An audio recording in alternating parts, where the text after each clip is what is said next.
আসসালামু আলাইকুম বন্ধুরা, সবাই কেমন আছেন? মাহে রমজানের অনেক অনেক শুভেচ্ছা সবাইকে। আজকে আমি আমাদের সেহরির জন্য কী রান্না করেছি। তো আমরা দুজন মানুষ, তাই বেশি একটু কিছু রান্না করব না, হালকার মধ্যেই। আমি আজকে রান্না করব কই মাছ, হালকা ভুনা করে ঝোলও রাখবো। কারণ যেহেতু দুজন মানুষ, বেশি কিছু রানবো না, তাই হালকা একটু ঝোল তো লাগবেই। কই মাছ নিয়েছিলাম, সেই কই মাছটাকে ভালোভাবে লবণ আর হলুদ দিয়ে মেখে নিয়েছি। তারপরে একটা কড়াই গরম করে সেখানে তেল দিয়ে দিয়েছিলাম। তেলটা গরম হওয়ার পরপরই সেখানে আমি মাছটা ছেড়ে দিব। আর হ্যাঁ, ছেড়ে দেওয়ার সময় সবাই একটু সতর্ক থাকবেন, যারা বিশেষ করে আমার মতো আনাড়ি মার্কা রান্না করেন তারা। আমি যতবারই তেলে মাছ ছাড়ি ততবারই আমার হাতের তেলটা পড়ে আর কি। কেন কী কারণে জানি না, কিন্তু তেলটা পড়ে যায়। তো যাই হোক, আমি গরম তেলে মাছটা দিব ভাজার জন্য।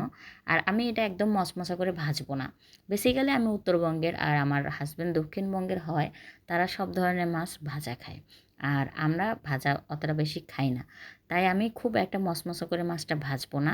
দুই পাশেই একটু হালকা একটু কাঁচা রাখবো, কারণ আমি খুব মচমচা ভাজা মাছটা খেতে পারি না। তাই হালকা হালকা করে দুপাশে আমি ভেজে নিব।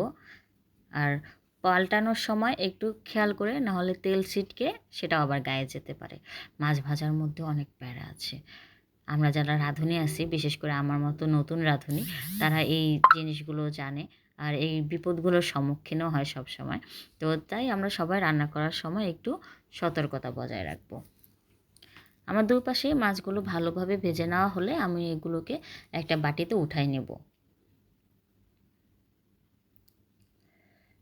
আমি এখনও অনেক দিন হয়েছে বিয়ে হওয়ার, তবু আমি এখনও রান্না করার সময় যথেষ্ট পরিমাণ সতর্কতা বজায় রাখি। তো যাই হোক, আমার মাছগুলো আমি ধীরে ধীরে তেলটা একটু চুয়ে নিয়ে তারপর আমি মাছটা উঠাই নেব। ওই তেলের মধ্যেই আমি পেঁয়াজটা দিয়ে দিব। এখানে আমি বেশি না, 1 মুঠের মতো পেঁয়াজ নিয়েছি। আর যেহেতু সেহরিতে খাবো, তাই সেহরিতে তেমন একটা ঝোল বা তেমন তরকারি লাগে না, হালকার উপর হয়ে যায়। তাই পেঁয়াজটা হালকা ভেজে নিয়ে সেখানে আমি কাঁচামরিচ দিয়ে দিব। আমার শ্বশুরবাড়িতে আবার সকল ধরনের মাছে তারা শুকনো মরিচটা ব্যবহার করে, শুকনো মরিচের গুঁড়াটা। আর শুকনো মরিচে আমার প্রচুর পরিমাণে গ্যাস হয়, যার জন্য আমি শুকনো মরিচটা একটু অ্যাভয়েড করে চলি। আমি কাঁচামরিচটা বেশি ব্যবহার করি আর কি।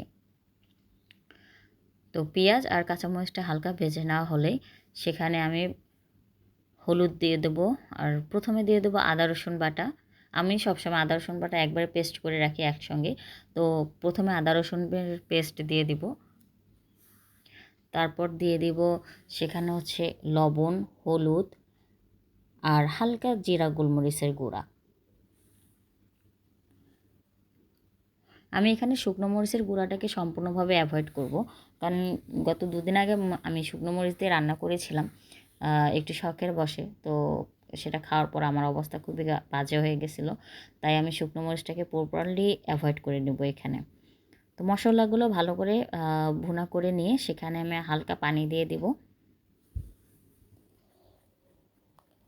ভুনা করে নেওয়ার সময় খেয়াল রাখতে হবে যেন মশলা বা পেঁয়াজ কোনোটাই যেন পুড়ে না যায়। পুড়ে গেলে কিন্তু তরকারি তিতা হয়ে যাবে। আর হ্যাঁ, আমি নিজেও এতটা পারফেক্ট না যে সবাইকে শিখাবো।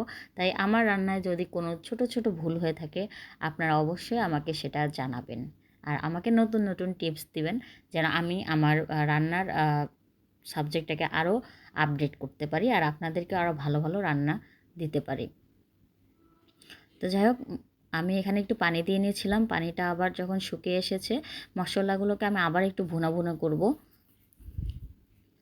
একটু কষাবো, যেন মশলা পেঁয়াজগুলো একটু এটা গলে যায়। গোটা মশলা খেতে আমি অতটা পছন্দ করি না, গোটা পেঁয়াজও খেতে আমি অতটা পছন্দ করি না। আমি সবসময় গুঁড়া মশলা ইউজ করি। আর পেঁয়াজটাও আমি গলিয়ে নিই। এরপর মশলাটা কষানো হলে সেখানে আমি আলু ও টমেটো দিয়ে দিব। টমেটো আর আলুটা ভালো করে কষানো হয়ে গেলে মশলার সাথে আমি সেখানে একটু বেশি করে পানি দিয়ে দিব, যেন এই পানিতেই একেবারেই আমার হচ্ছে মাছ, আলু আর টমেটো তিনটি একদমই সিদ্ধ হয়ে ঝোলটাও একদম কষিয়ে আসে, আর একদম কম কম হয়ে আসে।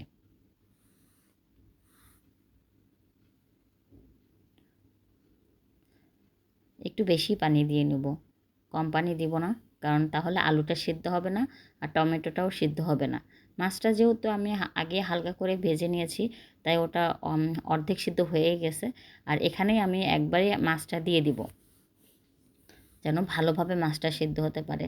কারণ আমি কিন্তু মাছটা মশমশা করে ভাজিনি, যার কারণে ভিতরে কিন্তু হালকা কাঁচা রয়ে গেছে। তাই আমি আগে ভাগেই মাছটা দিয়ে দিব।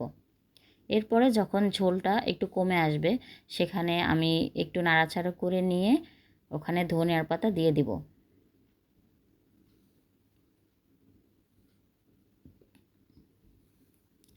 যারা এই সেম রান্নাটা শুকনো মরিচ দিয়ে করতে চান, শুকনো মরিচ দিয়েও করতে পারবেন। একই রকমভাবে শুধু কাঁচা মরিচটার জায়গায় শুকনো মরিচটা ব্যবহার করবেন, তাহলেই হয়ে যাবে, আর কোনো সমস্যা থাকবে না।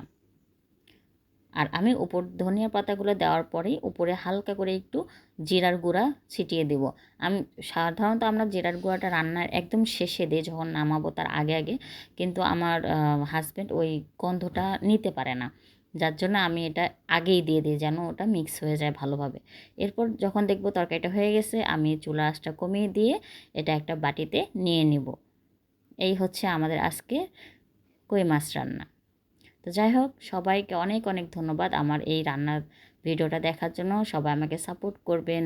আল্লাহ হাফেজ। আমার জন্য দোয়া করবেন। সবার জন্য অনেক অনেক দোয়া রইল।